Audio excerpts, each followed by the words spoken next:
자, 여러분, 우리의 삶의 여정이 얼마나 거칠고 힘들고 문제가 많습니까? 여러분, 오늘 우리가 살아가는 시대는 너무 문제가 많아요. 우리의 인생에 찾아오는 절망, 탄식, 시험, 살아가는 게 만만한 게 하나도 없어요. 또 상처 입은 영혼들이 얼마나 많습니까? 그래서 오늘 이 시대는 어느 시대보다 어려운 시대를 우리가 살고 있습니다. 오늘 이 시대에, 이런 어려운 시대에 필요한 게 뭐냐? 위로라는 거, 위로예요. 오늘날 모든 사람들이 위로가 필요해요. 위로가, 이런 어려움이 있어도 위로를 받으면 돼요. 그죠? 아무리 어려워도 위로가 있으면 힘을 얻어요. 그죠? 예. 여러분, 언제 위로가 필요합니까? 절망 가운데 있을 때, 슬픔 가운데 있을 때, 낙심에 있을 때, 시험에 빠져 있을 때, 실패를 경험했을 때, 그 위로가 있어야 되죠. 위로. 여러분, 누가 위로를 해줄 수가 있겠습니까? 누가? 값싸고 감상적인 위로는 이 세상에 많아요. 그죠? 형식적인 위로들. 어떻게 보면 자칫하면 그런 위로는 우리에게 상처를 줄 때가 많으면서 입에 발린 위로 말이에요. 그죠? 시험에 떨어진 사람에게 다음엔 잘 될 거야. 오수육수한 사람도 있어. 이러면서 아픈 사람에게 곧 나을 거야. 큰 위로가 안 돼요, 여러분. 승진해서 제외된 사람에게 곧 다음에 되겠죠, 뭐. 여러분, 그런 말은 할 수 있지만 그런 말들이 진정한 위로가 되지는 않거든요. 깊은 외로움 속에 있는 사람에게, 우울해 있는 사람에게 어떤 말이 위로가 될까? 여러분, 세상에는 사실 표현하기 어려운 고통들이 많아요. 그렇죠? 오늘도 여기에 고통의 문제를 따진다면 오늘 여기 온 사람 숫자만큼 많을 거예요. 모든 사람에게 얘기할 수 없는 나만의 고통, 나만의 아픔, 나만의 문제, 그죠? 그것에 충분한 위로를 받는다는 건 사실 어려운 거예요. 우리 어디에서 위로를 찾을 수 있는가? 오늘 이 이사야 40장에는 이 위로의 메시지로 가득 차 있습니다. 이 이사야 40장은 탁월한 본문이에요. 이 40장 전체가. 그래서 많은 이 성경 해석가들, 주석가들이 이 40장 한 장만 아주 충실하게 다룬 그런 책들이 많이 있습니다. 여러분가 잘 아는 것처럼 이 이사야서는 신구약을, 구약과 신약을 이렇게 합쳐놓은 것과 같은, 그래서 꼭 39장까지는 구약, 그리고 40장부터 마지막 66장까지는 이 신약을 의미하는 것처럼, 그래서 이 40장을 통해서 이 대전환이 일어나는 게 이사야서의 특징입니다. 이사야 1장부터 39장까지는 하나님의 심판에 대한 메시지 있어요. 그래서 이 36장에서는 유다가 바벨론의 포로로 끌려갈 것이라는 예언을 받죠, 이사야가. 그리고 100년 후에 기원전 586년에 그 일이 실제로 일어납니다. 그리고 바벨론의 포로로 붙잡힌 백성들은 패배감에 빠져서 깊은 단식 속에 이제 삽니다. 그들은 완전한 실패라고 생각을 했죠. 자, 그런데 이 40장이 오면서 완전한 분위기가 대반전이 일어납니다. 대전환이에요. 마치 얼어붙었던 겨울에 그 겨울이 지나고 봄이 오는 것처럼. 요즘 봄이 오잖아요, 그죠? 이제 이제 꽃들이 막 피기 시작했어요. 봄이 왔어요. 겨울이 지나가고. 자, 그런 위로하라 두 번이나 나와요. 그러니까 내 백성을 위로하라. 자, 여기서 우리에게 보여주는 것은 뭐냐? 하나님은 위로의 하나님이시다. 하나님은 위로하기를 원하시는 분이. 그 백성을 내버려 두지 아니하시고 위로하기를 원하시는 분. 하나님은 위로자이시다. 여러분, 성령이 어떤 분이시죠? 여러분, 성령을 우리는 보혜사라고 그러면 보혜사 성령이라고 하는. 보혜사가 누구죠? 위로자예요. 위로자이다. 여러분, 우리가 눈여겨볼 것은 그냥 위로가 아니에요. 사람의 위로와 다른 것입니다. 하나님의 위로는 다른 것입니다. 선지자를 통해서 백성들에게 하나님의 위로를 전하고 있는 거죠. 당시 이스라엘 백성들은 총체적 난국이었습니다. 이 불순종과 반역으로 인하여 이제 바벨론의 포로로 끌려가는, 성전은 파괴되고 예루살렘 성벽은 무너지고, 그 절망 속에 있을 때 그들의 속에 어떤 질문이 일어날까요, 여러분? 과연 우리는 하나님의 백성인가 하는 거죠. 환난과 재난을 당하고 포로로 붙잡혀가고 예루살렘 성벽은 무너지고 완전히 다 망한 것 같은 그 상황 속에서 그 백성들의 질문이 그거예요. 우리가 과연 하나님의 백성 맞나? 그죠? 어찌하여 우리에게 이런 일이 일어날까? 이렇게 망할 수 있나? 과연 우리가 바벨론으로부터 구원을 받을 수 있을까?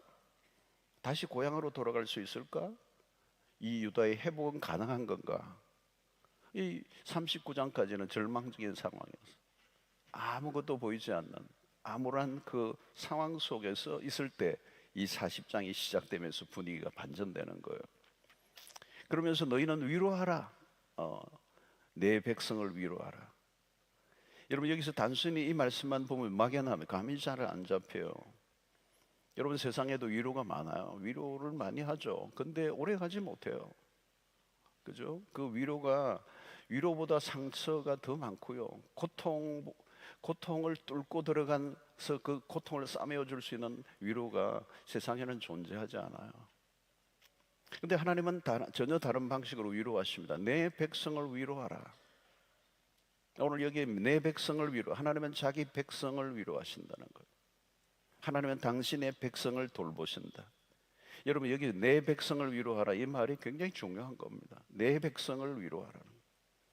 내 백성이 누굴까요? 하나님의 택함을 받은 백성들, 그렇죠?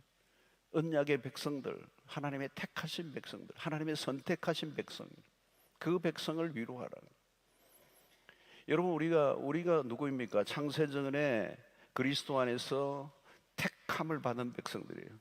그죠? 우리가 하나님의 택함을 받은 백성, 구원받은 백성, 하나님의 자녀들. 여러분, 하나님의 택하심을 받았다는 게 너무너무 중요해요, 여러분. 그 말 안에 뭐가 있어요, 여러분? 우리는 의미 없이 태어난 존재가 아니에요. 그죠? 그냥 막 살다가 그냥 끝나버릴 존재가 아니라는 거예요. 그냥 세상에 내버려진, 내동댕이 쳐진 그런 존재가 아니라는 겁니다.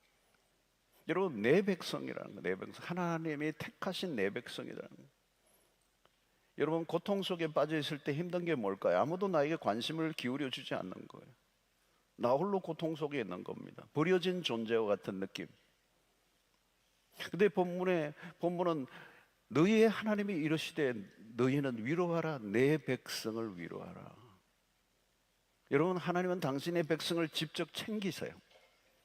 하나님의 당신의 백성의 고통에 관심을 가지신다는 거예요. 하나님은 절망 속에 있는 당신의 자녀에게 다가가시는 분이시라는 거예요. 돕고 위로하고 일으키고 세우고, 여러분, 성경 전체에서 나온 거. 신약에 들으면 예수님의 제자들이 날마다 쓰러지고 넘어지고 실패하고 좌절하고 도망가고 배반하고, 근데 여러분, 예수님은 끊임없이 다가가시고 그들을 격려하시고 그들을 일으켜 세우시고 다시 시작하게 하시는 하나님. 이게 복음이에요, 여러분. 하나님은 지금 우리에게 무슨 일이 일어나고 있는 건지를 잘 아십니다. 내가 당하고 있는 고통의 크기가 얼마나 큰가를 알고 계세요. 예. 하나님은 우리 한 사람 한 사람에 대한 완전한 계획을 가지고 우리를 인도해 주시는 분이시죠. 그분은 우리를 돌보시는 건데, 대충 돌보시는 분이 아니라 단지 말로 위로만 하시는 분이 아니라 깊은 관심을 가지시고 우리를 돌보시는, 당신의 택한 백성을 책임지시는 하나님이라는 거죠. 여러분, 우리가 누군가를 위로할 때, 그러면 하나님이 어떻게 위로를 하시느냐? 여러분, 그냥 위로하는 게 아니에요. 여러분, 우리가 하나님, 내가 어떻게 위로할까요? 이 위로하라고 하는 명령을 받은 이사야는 자기가 스스로의 말을 만들어내서 위로하는 게 아니에요. 하나님이 주시는 말씀으로 위로하는 거죠. 여러분들도 여러분들이 주변에 어려운 사람들이 있으면요, 하나님, 내가 어떻게 위로를 해야 되죠? 위로할 말을 나에게 주십시오. 여러분, 그러면 어떤 때는 성경 구절이 딱 떠오를 때가 있어요. 놀라워요. 옛날에 신방을 제가 다닐 때는 그런 경험들을 많이 해서, 하나님, 이 가정이 너무 어려운데 하나님, 이 가정에 꼭 맞는 말씀을 저에게 주십시오. 예, 그냥 세상 말을 해가지고 그냥 형식적으로 그냥 의미 없는 말을 던져 봐야 의미가 없는 거예요. 시 한 편 읽어줘가지고 되는 것도 아니고, 하나님으로부터 받은 말씀으로 위로할 때 그 말씀에 권위가 있는 거잖아요, 여러분. 이건 엄청난 거예요, 여러분. 하나님의 말씀. 그러면 그 말씀이요, 나도 살고 상대도 살리는 역사가 일어나는 겁니다. 하나님의 말씀은 결코 헛되이 돌아오지 않는다는 거예요. 말씀이 전해질 때 능력이 있습니다. 하나님의 말씀은 헛된 위로와 차이가 있어요. 여러분, 오늘날 세상의 사람들이 얼마나 두려움으로 가득 차 있으며 짓누르는 절망을 이기게 만드는 능력은 하나님의 말씀에 있는 거죠. 여러분, 삶을 지탱하기조차 힘든 사람에게 하나님이 주시는 위로의 말을 전해보세요. 그냥 뻘떡 일어나는 역사가 있게 돼요. 하나님은 지금도 우리를 위로자로 사용하기를 원하십니다. 시련과 환난이 넘치는 세상에서 하나님 우리를 통해 누군가를 일으키기를 원하시는 것이, 참된 위로자로 살기를 원하시는 것입니다. 고린도후서 1장 3절로 4절에 보니까 찬송하리로다. 그는 우리 주 예수 그리스도의 하나님이시오 자비의 아버지시오 모든 위로의 하나님이시며 우리의 모든 환난 중에서 우리를 위로하사 우리로 하여금 하나님께 받는 위로로서 모든 환난 중에 있는 자들을 능히 위로하게 하시는 이시로다. 여러분, 이 구절을 잘 보면요, 모든 환난 중에 우리를 먼저 위로하세요. 그리고 위로를 받은 우리가 위로받은 상태로 끝나는 게 아니라 우리가 하나님께로부터 받은 그 위로를 가지고 모든 환난 중에 있는 자들을 능히 위로하게 하시는 이시다는 거예요. 이 위로의 시너지가 막 일어나는 거예요. 나를 위로하시고 이렇게 하셨던 그 하나님이 위로받고 일어선 우리를 통하여 또 다른 사람을 위로하고 사람들을 일으키게 하시는 거예요. 여러분, 이 위로를 잘하면 한 사람을 살려냅니다. 오늘 또 여러분, 우리의 공동체를 주신 이유가 뭘까요? 위로의 공동체예요. 위로의 공동체. 왜 세상은 너무 전쟁터와 같은데 이 주님의 백성들을 모으시고 우리를 통하여 서로가 위로하게 하시며 그 위로를 통하여 우리가 일어나게 하시는, 오늘 또 그 은혜가 있게 되기를 축원합니다. 자, 이 위로의 메시지가 뭐예요? 위로하라 하고 그 위로의 메시지가 2절에 나와요. 자, 너희는 예루살렘의 마음에 닿도록 말하며 그것에게 외치라. 그 노역의 때가 끝났고 그 죄악이 사함을 받았느니라. 그의 모든 죄로 말미암아 여호와의 손에서 벌을 배나 받았느니라 할지니라 하시니라. 여러분, 이게 보면 예루살렘의 마음에 닿도록 외치라는 거예요. 여러분, 위로는 마음에 닿아야 돼. 그죠? 마음을 울려야 돼요. 마음을 일으켜야 돼. 여러분, 낙심하고 있는 사람들에게는 뭐가 있어요? 마음이 무너져 있는 거거든요. 마음이, 오늘 이 밤에도 여러분들 마음이 무너져 있는 분들이 혹시 있을 거예요. 그 마음을 일으켜야 돼요. 그게 위로라는 거예요. 진짜 위로는 사람의 마음에 닿아야 돼. 예. 단순한 감정적 호소가 아니라 그 무너져 있는 백성의 마음을 일으키는 거. 여러분, 가장 힘든 게 뭐냐면 마음의 상처예요. 마음이 무너진 거, 마음이 찢어졌다, 맴이 찢어졌다. 그죠? 그러면 여러분 아무것도 못해요. 아무것도 못해요. 뭐 음식이 아무리 맛있는 거 있어도 소용없고요. 좋은 집에 살아도 소용없고요. 좋은 차를 타고 다니도 소용없고요. 좋은 옷을 입어도 소용이 없어요. 마음이 찢어져 있는 사람. 그러니까 오늘 이게 예루살렘의 마음에 닿도록 말하라는 거예요. 그리고 어떻게 해요? 외치라는 거예요. 말하며 그것에게 외치라. 이 선포입니다. 그냥 설명이 아니고 단순한 호소가 아니고 설득이 아니고 외치라는 말은 신적 권위가 있는 겁니다. 여러분, 하나님의 말씀을 가지면 신적 권위가 있는 겁니다. 선포하는 거죠. 하나님의 말씀이 그 자체로 선포적 기능을, 여러분, 복음이 뭐예요? 선포적 기능이 있는 거예요. 선포할 때 그 말씀의 능력이 나타나는. 그리고 여러분들이 성경을 가지고 있을 때 어떤 누구에게는 그냥 하나님의 말씀을 있는 그대로 선포하는 거예요. 그분이 받아들이든 받아들이지 않든 이 말씀이 나갈 때 역사가 일어나는 거예요. 자, 무엇을 외치겠습니까? 그 노역의 때는 끝났고 그 죄악이 사함을 받았느니라. 그의 모든 죄로 말미암아 여호와의 손에서 벌을 배나 받았느니라. 한마디로 이러면 지난 죄들에 대해서 용서를 선포하십니다. 이제 전쟁은 끝이 났다. 죄로 인한 형벌은 끝이 났다. 이제 다시 돌아갈 거다. 하나님의 회복의 메시지를 전해주는 겁니다. 너희들은 버림을 받았지 않았다. 하나님이 너희들을 버리지 않았다. 가장 좋은 날은 아직 오지 않았다. 하나님의 은혜의 계획 안에 너희들이 있다. 너희를 구원하러 그분이 오실 것이다. 여러분, 이것이 오늘날 우리의 복음, 우리 신약 시대 갈보리 언덕의 십자가를 통하여 우리에게 선포된 것과 마찬가지. 그리스도께서 십자가의 죽으심으로 말미암아 죄에 대한 모든 심판이 끝이 나고 다 이루었다. 십자가 상에서 테텔레스타이, 다 이루었다.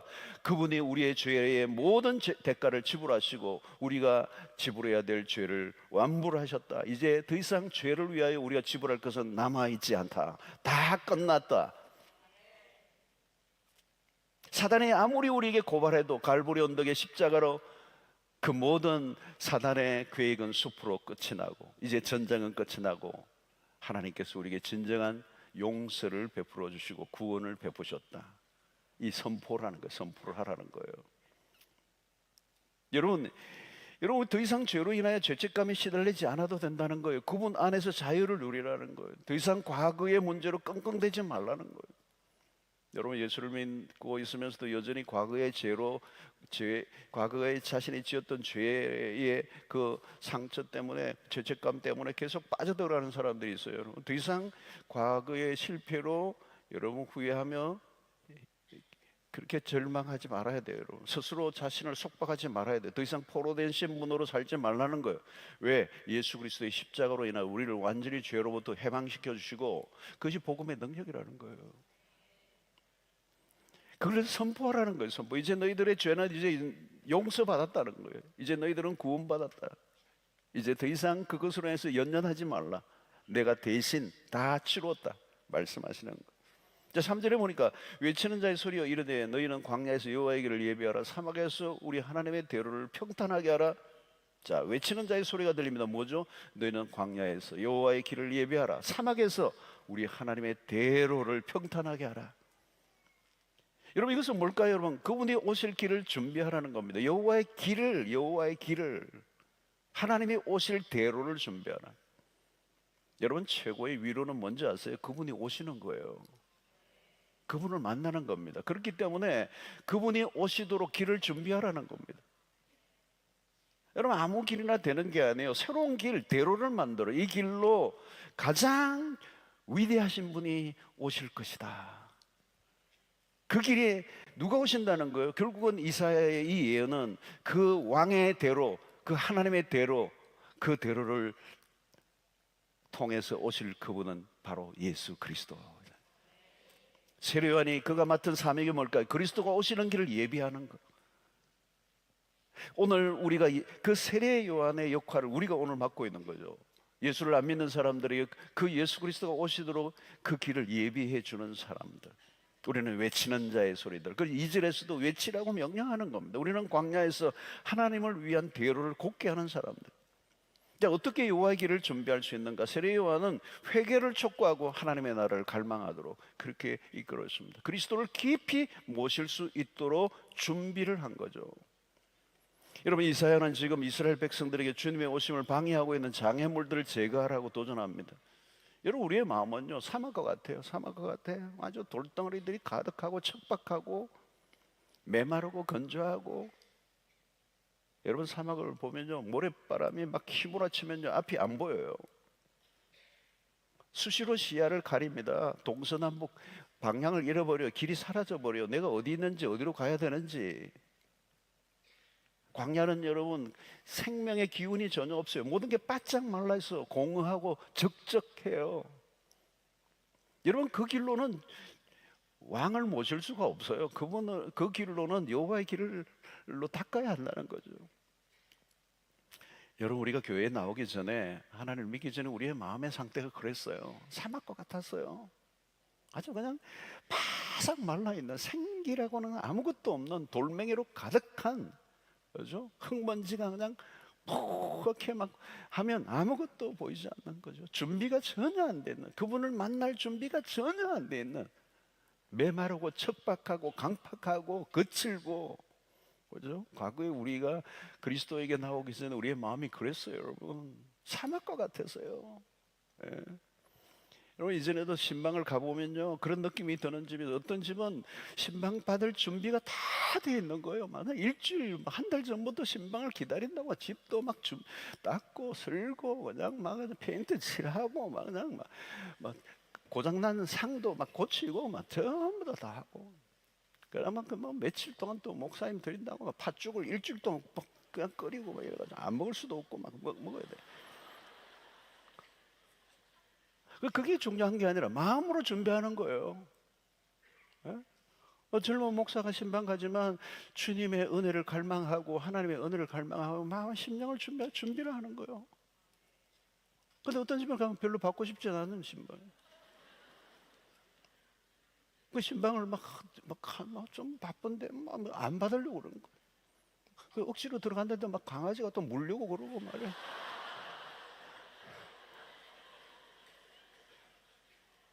아이고 또 한 마리가 아니라 두세 마리 막 풀고 막 이러면 마음이 안 열려 있어요. 그러면 여러분 막 설교가 안 되잖아요. 여러분 막 왔다 갔다 하고 말이죠. 마음이 닫혀 있는 거죠. 마음이 닫혀요. 받을 준비가 안 되는. 여러분 하나님 우리에게 찾아오기를 원하십니다. 우리를 위한 선물들을 준비하고 해놓고 계세요. 왕이 그냥 오시는 게 아니잖아요. 여러분 예수님 당시 유대인들은 예수님을 맞이할 준비가 안 돼 있었어요. 그 세례 요한이 그 마음을 준비하는 거죠. 그 오실 길을 예비하라는 거예요, 여러분. 그게 뭐예요? 회개하라는 거예요, 회개하라는 거예요. 여러분 오실 길을 막고 있는 가로막고 있는 죄를 회개하라는 거예요. 여러분 오늘 우리의 삶 속에 그 외치는 자의 음성이 뭐예요? 여호와의 길을 예비하라. 하나님의 대로를 평탄케 하라. 여호와의 대로, 여호와의 대로. 이 외침은 뭐냐면 회개의 외침이에요. 여러분 하나님을 맞이하기 위해 매우 중요한 작업이 회개예요. 우리의 마음을 경작하는 거예요. 돌같이 굳어진 마음이 옥토가 되는 거예요. 여러분 말씀을 받아들이고 하면요 마음의 준비가 되어 있어야 돼요. 그게 오늘 이게 대로를 준비하라는 거예요. 여러분 마음이 준비되면요 하나님의 은혜는요 본물처럼 터져요. 이런 마음이 준비되어 있으면요 회개하면요 우리의 심령이 깨끗하게 되면요 우리의 마음에 대로가 열려서 하나님의 은혜가 막바로 그냥 들이닥쳐요. 감당이 안 될 정도로 은혜가 임해요. 어떤 때는 성경만 펴도요 막 하나님의 말씀이 살아서 움직이는 걸 느낄 수 있어요. 그런데 마음이 돌같이 굳어 있으면요 성경을 1페이지에서 아무리 읽어도 아무런 감동이 없어요. 마음의 대로가 열려야 돼요. 오늘 이 밤에도 여러분들 하나님은 우리를 만나고 싶어 하세요. 준비된 마음이 되면요 말씀이 폭포수같이 임하는 역사예요. 설교자가 전하는 메시지에 30배, 60배, 100배로 다가오는 역사예요. 하나님은 은혜를 주시고 싶어 합니다. 무궁합니다. 그런데 문제는 우리의 마음이 사막이에요. 돌같아요. 대로를 만들어야 돼요. 먼저 장애물을 제거해야 된다는 거예요. 하나님은 언제나 우리를 위해 준비하고 계십니다. 하나님의 은혜는 풍성해요. 넘치고도 넘칩니다. 주님 우리의 삶에 깊이 들어오기를 원하십니다. 문제는 우리의 편에서 갈망이 없는 거예요. 갈망. 어떤 사람은 성경을 묵상할 시간이 없대요. 기도할 시간이 없대요. 여러분 시간이 진짜 없는 거예요. 아니에요. 갈망이 없어요. 여러분 사람들은요 자신이 갈망하는 게 있으면 시간을 냅니다. 연애하는 사람들 보세요. 무슨 수를 쓰서라도 시간이 납니다. 시간이 없어 기도하지 않는 게 아니에요. 시간이 없어 성경 보지 않는 게 아니에요. 갈망이 없는 거거든요. 그게 사막이에요. 사막. 마음이 메말라 있는 거 메말라. 그래서 우리는 여기서 외치는 자의 소리가 뭐예요? 그 여호와의 길을 준비하라는 거예요. 여러분 이미 하나님의 은혜 가운데 있는 분들이라면요 여러분들 주변에 이런 준비되지 않은 사람들을 향하여 세례 요한과 같은 역할을 해야 돼요. 일깨워줘야 돼요. 외쳐야 되는 거예요. 여호와의 길을 예비하라는 거예요. 그 사막과 같은 그 마음을 평탄케 하는 준비를 해야 된다는 거죠. 은혜 받을 준비를 하라는 것입니다.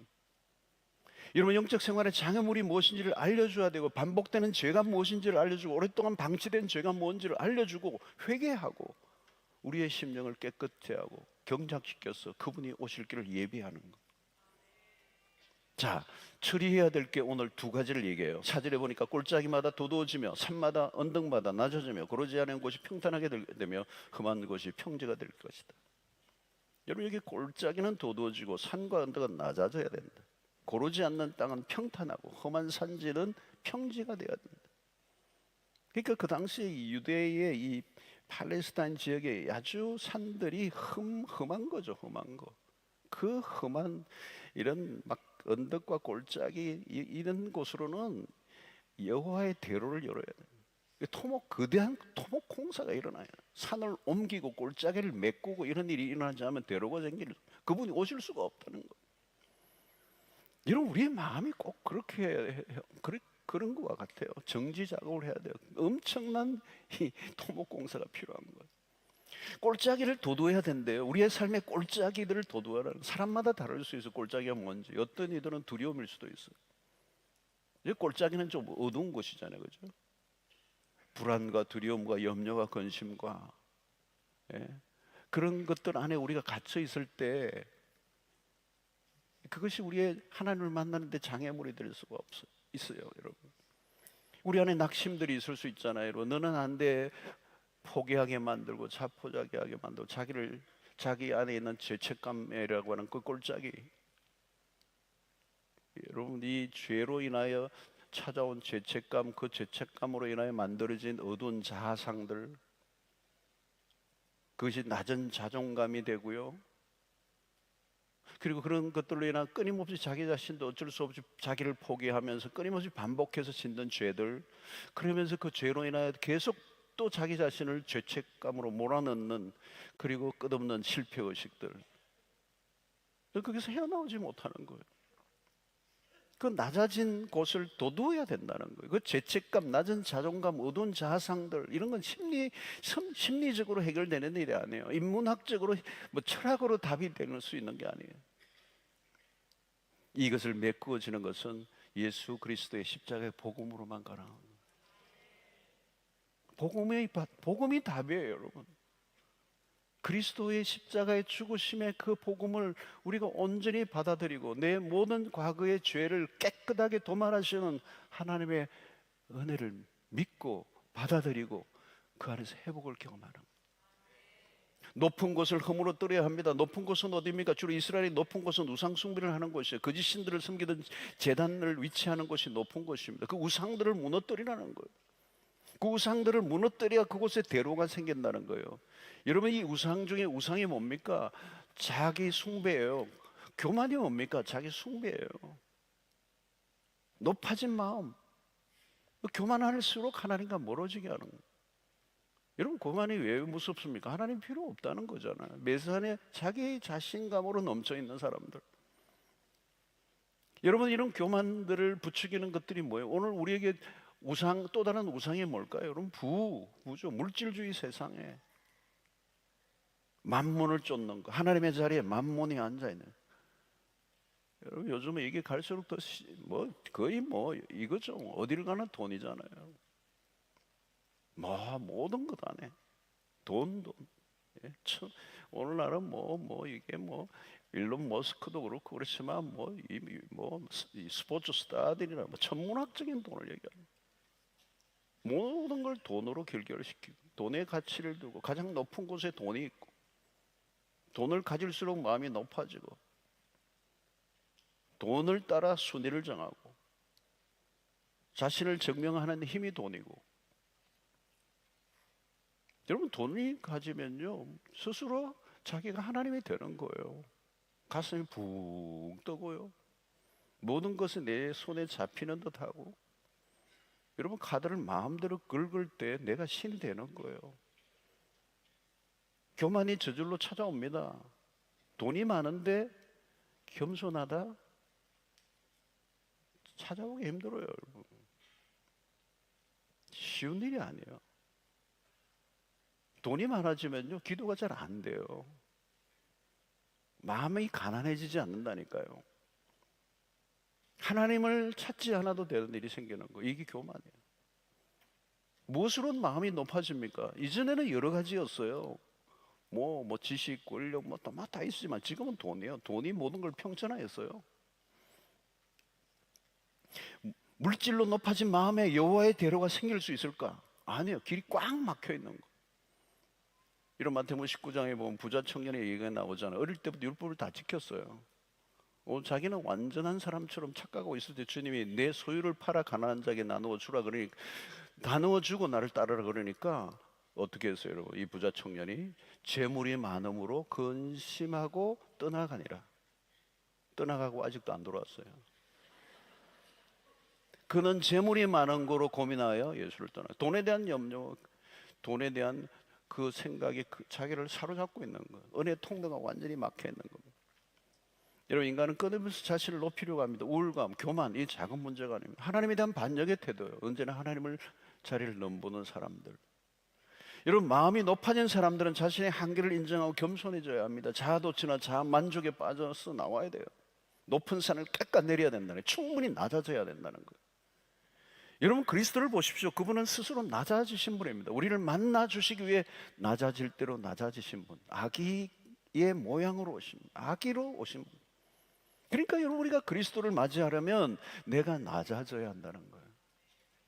그리스도가 낮아지신 것처럼 우리도 낮아져야 주님을 맞이할 수 있는 거예요. 높아진 마음으로는 주님을 만날 수가 없어요. 근데 여러분 어때요? 세상은 높아지려고 하잖아요. 모든 문화 안에 높아지고자 하잖아요. 누가 나를 낮추면 얼마나 힘들어요. 얼마나 자존심 상해해요, 여러분. 그래서 우리는 별것 아닌 것들로 얼마나 기저귀를 해요. 자기 자랑거리를 가지고 얼마나 자존심 싸움을 하느냐고, 자기 이름을 내려고 얼마나 몸부림을 줘요, 여러분. 길 쓰고 높아지려고 하잖아요. 여러분, 높아진 마음에는 그리스도가 오실 수가 없습니다. 은혜를 입은 자는 낮아진 자예요. 우리가 성경을 통하여 끊임없이 듣고 했던 메시지잖아요. 마리아가 왜 은혜를 입었어요? 자신을 비천한 여종으로 고백하잖아요. 나는 비천한 여종이라는 거예요. 여러분, 그리스도를 맞이하는 대로에 장애물을 걷어치워야 돼요. 낮아질 때로 낮출 때 하나님이 우리를 들어 올려주시는, 거칠고 고르지 않은 땅들이 고르게 되어 평지를 만들어야 돼. 그래서 고원이 많고 접근하기 어려운 지역이 많았는데 거기에서 평지를 만들려고 하면 각종 돌들을 드러내야 돼요. 많은 돌들. 여러분, 우리 안에 있는 숨겨진 죄들, 숨겨진 탐욕들, 숨겨져 있는 각종의 우리 안에 있는 그 죄악들을 주님 앞에 내어놓고 용서를 구하고 평지를 만드는 작업. 낮은 곳은 높이고 높아진 것을 낮추는 작업을 이뤄야 하는. 그래서 우리가 인간이 얼마나 절망적인 상태고 무력한 존재인가를 인정해야 돼요. 여러분, 요즘 팔복을 하는데 심령이 가난한 자, 애통하는 자, 의에 줄이고 목마른 자가 되어야 되는 거죠. 그래서 우리 안에 장애물들을 제거할 때 어떤 역사가 일어나는 거예요? 여러분, 주님의 대로가 열리는 것입니다. 오늘 이 밤에 여러분들 주님의 오실 길을 예비하고 여호와의 대로가 만들어지는 은혜가 있게 되기를 축원합니다. 그래서 우리 안에 있는 장애물들, 이제 높아진 것을 깎아내려야 돼요. 그리고 낮아진 것을 도두는 일들을 통하여 대로가 만들어지게 되는 줄로 믿습니다. 자, 그렇게 되면 여러분, 대로가 열릴 때 어떤 일이 일어난다고 그랬죠? 오늘 5절에 보니까 이런 말이 있어요. 여호와의 영광이 나타나고 모든 육체가 그것을 함께 보리라. 이는 여호와의 입이 말씀하셨느니라. 자, 여러분, 고대하고 고대하던, 그동안 가려져 있던, 아니 우리가 그분을 볼 수 없었던 모든 장애물들을 치우니까 장엄한 장면이 펼쳐지는 거예요. 그래서 오늘 이 5절이 절정이에요. 여호와의 영광이 나타나고, 여호와의 영광이 나타나고 모든 육체가 그것을 함께 보리라 그래. 여러분, 이것은 하나님의 약속의 성취입니다. 최고의 성취 뭐예요? 하나님의 영광이 나타나는 거예요. 그리고 모든 육체가 그분의 영광을 봅니다. 감춰져 있던 분을, 이제 감춰 있던 분이 당신의 모든 육체를 드러내신다는 거예요. 이걸 우리는 하나님의 자기 계시라고 그래요. 그동안 볼 수 없었어요, 여러분. 근데 이제 그 장엄한 실체가 드러난 겁니다. 지금까지 인류가 본 것 중에 가장 영광스러운 장면이 펼쳐지는 거예요. 이보다 더 영광스러운 장면은 없다는 거예요. 요즘 BTS가 5년 만인가 완전체로 돌아왔다, 막 대단해요. 외국에서도 뭐 많은 사람들이 보러 오고 뭐 뉴스마다 나오고 그래요. 이제 그 광경을 보기 위해서 막 지금 막 티켓이 막 그냥 언제예요? 관심 없죠, 그죠? 예. 뭐 보러 갈 분 있어요 혹시? 막 티켓이 막 암표로 막 엄청나게 팔리고 막 그 광경을 보려고 한다는 거예요. 그 광경에 이게 몇 년 만에 이 다시 볼 수 없는 영광스러운 장면이에요. 여러분 가세요.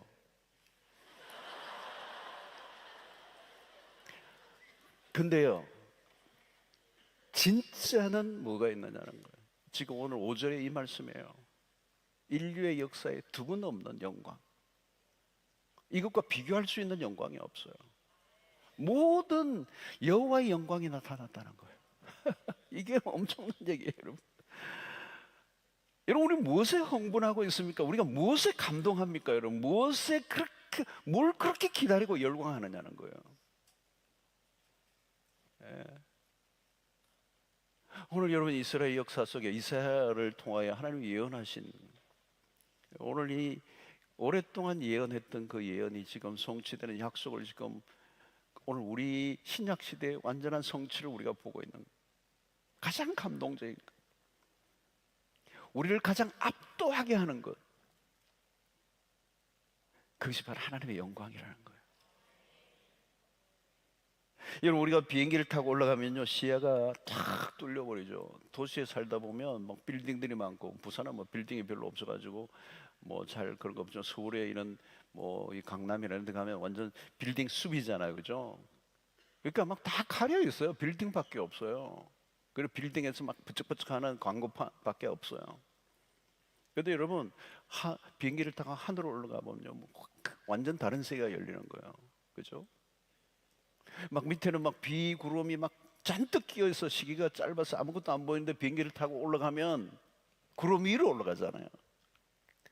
밑에서는 막 비가 오고 막 난리였는데, 구름이 비행기 타고 탁 올라가면 태양이 콱 하는 거, 구름이 아래로 완전히 시기가 다 일려 있어. 전봇대 안 보여. 125층도 안 보여. 확 뚫려버려요.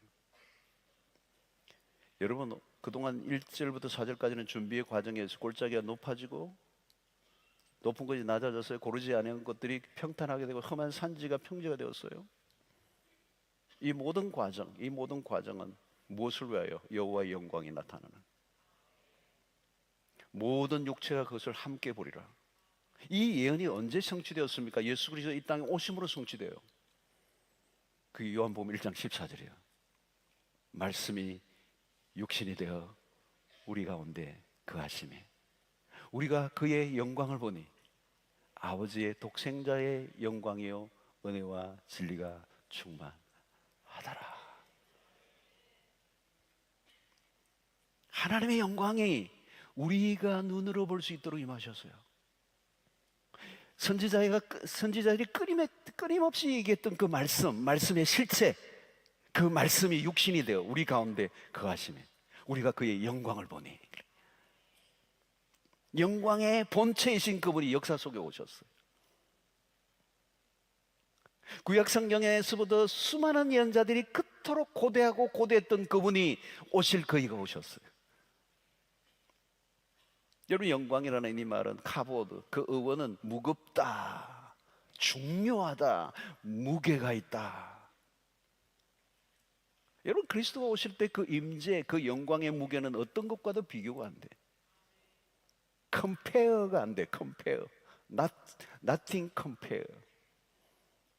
하나님의 존재의 무게는 어떤 것과도 비할 바 없다. 많은 사람들이 하나님을 너무 우습게 여기는 거예요. 왜 그럴까요? 그는 하나님의 존재의 무게를 알지 못하기 때문에. 여러분, 우리는 그분을 만나면 감당이 안 돼요. 아무에게나 나타날 수 없어요. 준비된 영혼에게만 나타나요. 여러분, 우리가 하나님을 만나면 충격을 받아요. 존재 전체를 흔들어 놓아요. 하나님은 가벼운 분이 아니에요, 여러분. 그분의 무게 중심은 엄청나요. 그분이 우리의 삶에 찾아오시면 내 존재의 축이 바뀌어버려요. 허접한 내가 존재 중심의 자리를 할 수가 없어요. 내가 아니라 그분이 내 삶의 중심이 될 수밖에 없어요. 그분은 우주의 중심이 아니에요. 삶이 달라질 수밖에 없어요. 우선순위가 달라질 수밖에 없어요. 여러분, 요즘 이 세상의 무게가 어떤 게 무게가 가장 나요? 돈의 무게, 골드, 달러. 왜 돈에 꼼짝 못합니까? 돈의 영광, 돈의 무게가 삶의 중심에 자리 잡고 있기 때문에. 돈의 영광을 본 거죠. 와, 돈이 있으니까 엄청난 거야. 다 돼.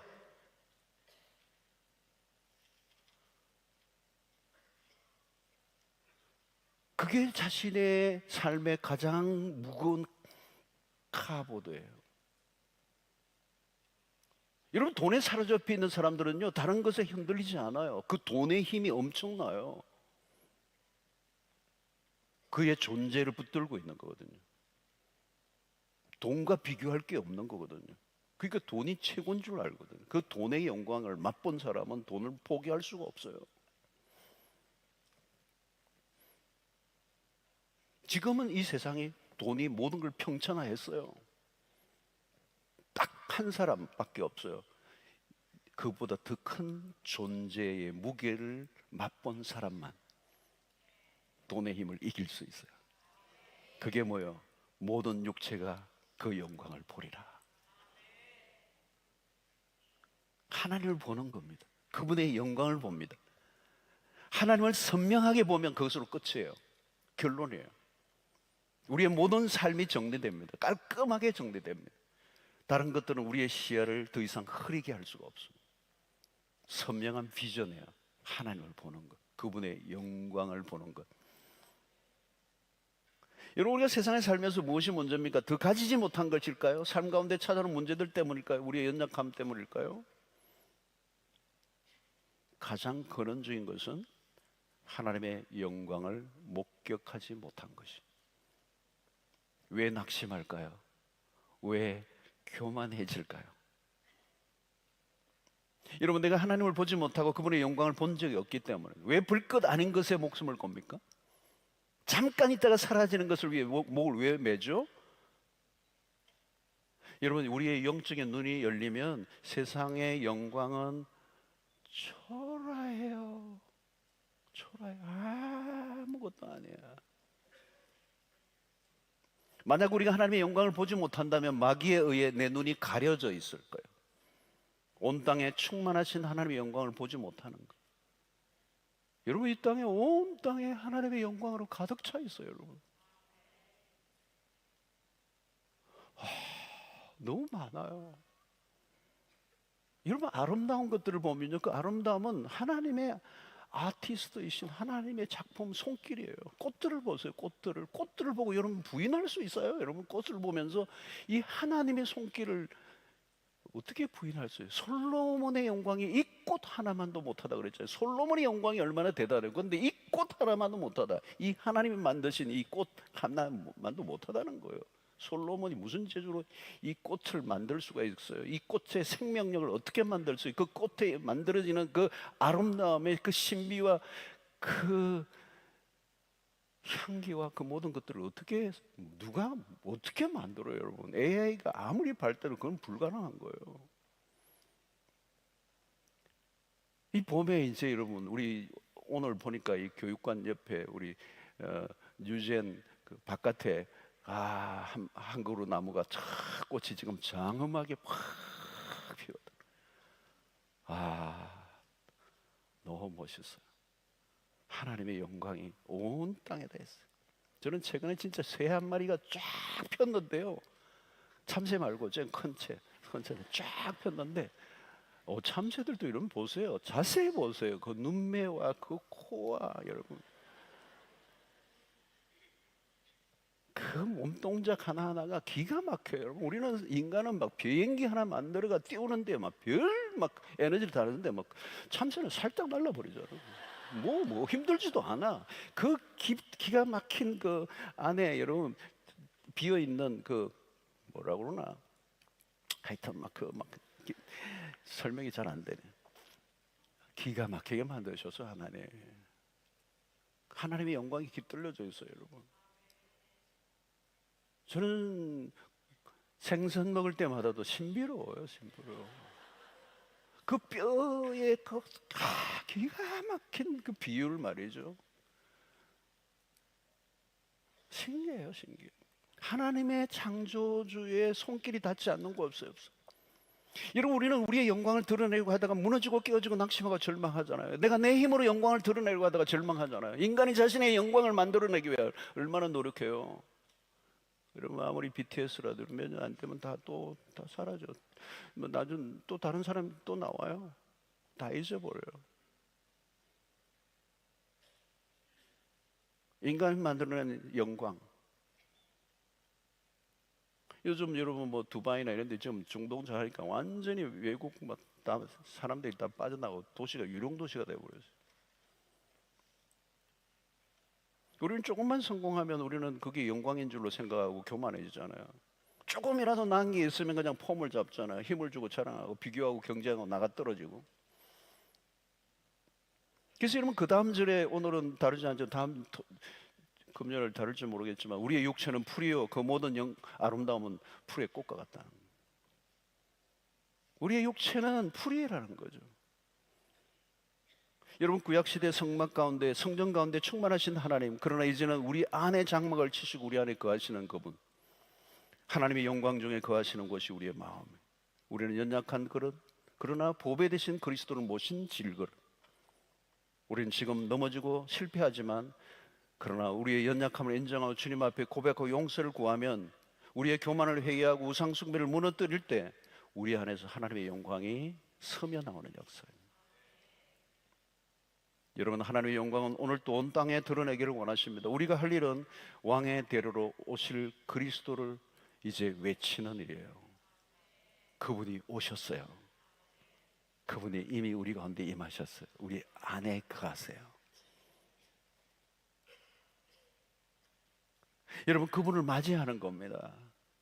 내 안에 계신 그분을 환대하고 그분을 인정해드리고 그분의 임재를 느끼고 그분과 동행하는 일상을 살아갈 때 우리 안에 계신 그분의 영광이 우리의 삶을 통해 드러나기를 시작합니다.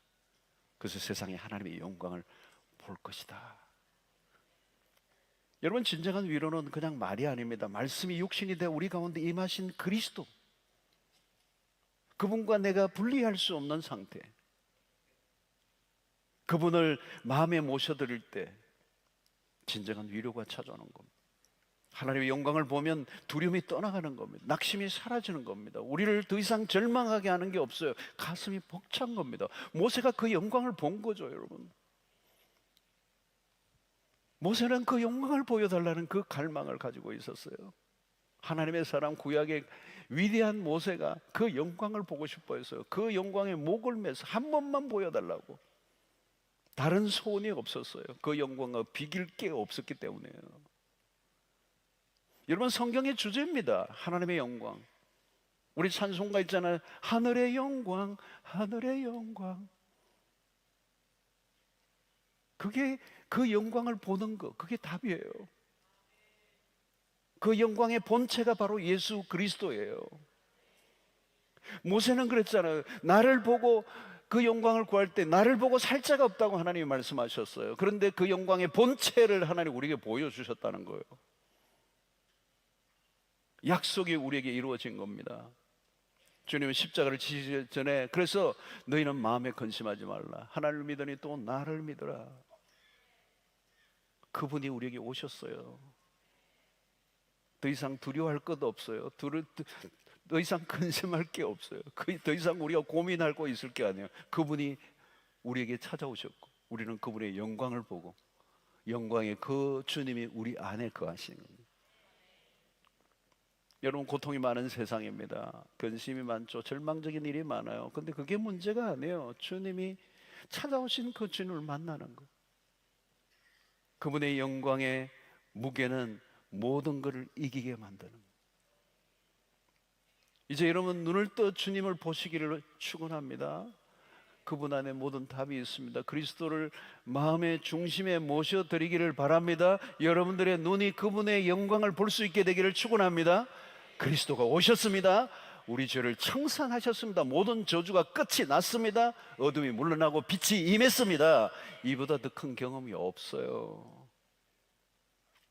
그분으로 인하여 기뻐하십시오. 감격하십시오. 여러분, 이 세상에 뭘로 여러분들 감격하세요? 여러분, 뭘 기다리세요? 뭘 바라세요? 뭐가 소망이세요? 이미 여러분 이사야가 예수 그리스도 오시기 700여 년 전에 예언하셨던 그 예언이 이미 이루어졌고, 그 이루어진 그 예언의 성취를 우리는 맛보고 있는 사람들입니다.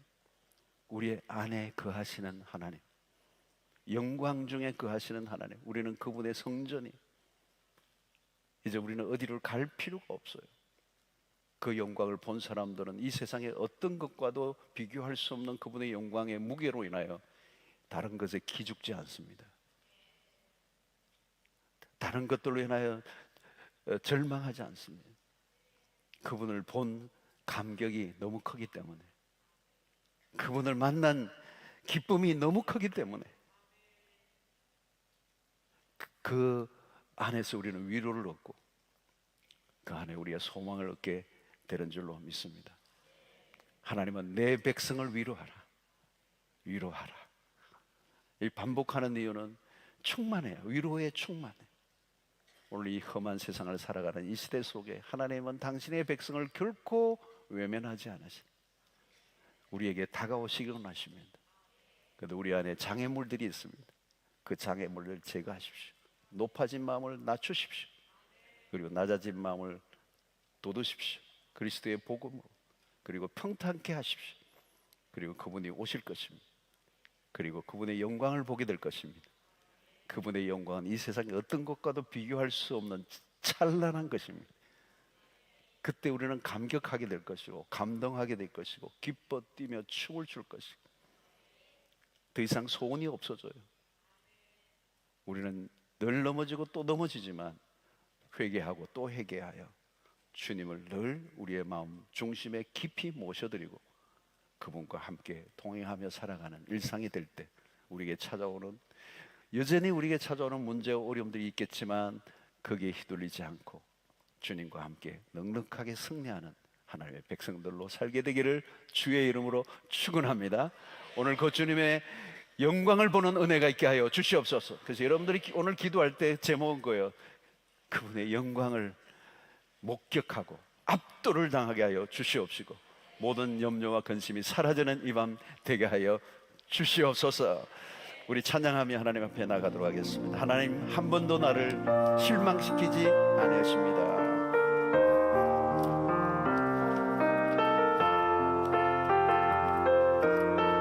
하나님, 한 번도 나를, 하나님 한 번도 나를 실망시킨 적 없으시오.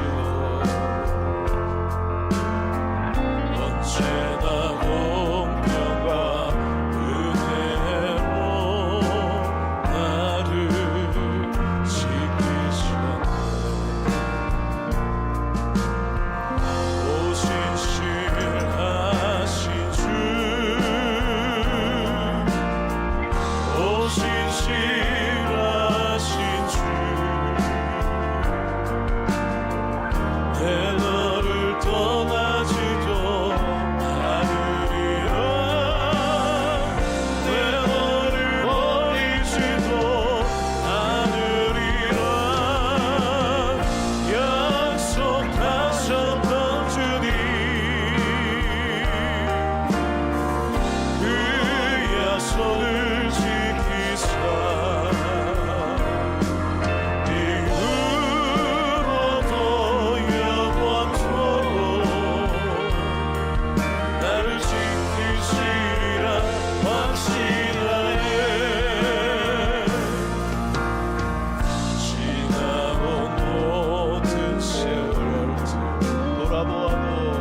땅의 우리의 삶은 결코 쉽지 않습니다. 절망과 탄식과 그리고 좌절과 낙심 속에 우리의 인생이 밑바닥을 칠 때, 우리의 마음이 깊이 상처를 입고 우울할 때 아무도 위로해 줄 리가 없지만 하나님은 당신의 백성들을 위로하기를 원하십니다.